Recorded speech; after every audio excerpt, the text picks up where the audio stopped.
মাঠে মাঠে আগাম জাতের আলু তুলতে ব্যস্ত কৃষক।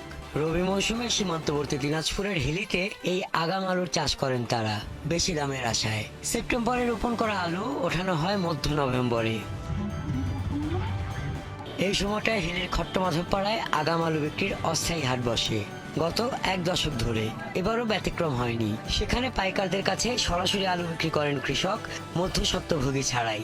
এই হাটে নেই কোনো ইজারাদার, তাই দিতে হয় না ইজারার টাকাও। 1 বিঘা মাটি আলু লাগালে 50,000 টাকা, 60,000, 40,000 পর্যন্ত খরচ হয়।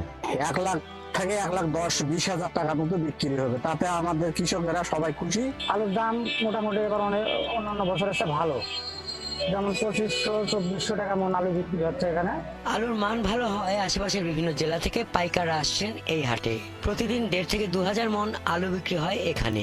10 থেকে 15 ট্রাক আলু যায় দেশের বিভিন্ন এলাকায়। চাঁপাইনবাবগঞ্জ থেকে ট্রাক নিয়ে আলু নিতে আসছি। এই সময় আলুর বাজারটা এখানে ভালো, নতুন বাজারের আলু প্রথম অবস্থায় পাওয়া যায়। আমরা 100-150 বস্তা করে আলু কিনি। সর্বপ্রথম কিনলাম 2500 টাকা, পরে কিনলাম আমরা 2400-2300 টাকা। এখানকার আলুর মান ভালো, তাই এখানে আসি আলু কিনতে। নভেম্বরের দ্বিতীয় সপ্তাহ থেকে চালু এই অস্থায়ী হাট চলতে জানুয়ারির 15 তারিখ পর্যন্ত, যেখানে 15 থেকে 20 কোটি টাকার আলু বিক্রির আশা করছেন আড়তদাররা। এই হাটটিতে মোটামুটি প্রত্যেক দিন প্রায় 3,000 থেকে 3,500 মন আলু বেচা বিক্রি হয়। আলুর দাম বেশি হওয়ায় এই উপজেলায় আগাম আলু চাষে আরো কৃষক আগ্রহী হয়ে উঠছেন বলে জানান উপজেলা কৃষি কর্মকর্তা। আবহাওয়া অনুকূলে থাকায় আগাম আলুর ফলনটা অনেক ভালো হয়েছে।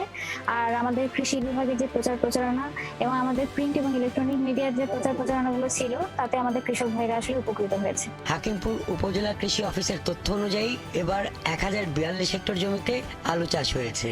এর মধ্যে আগাম আলু চাষ হয়েছে কেবলমাত্র খট্টমাধবপাড়া ইউনিয়নের 150 হেক্টর জমিতে।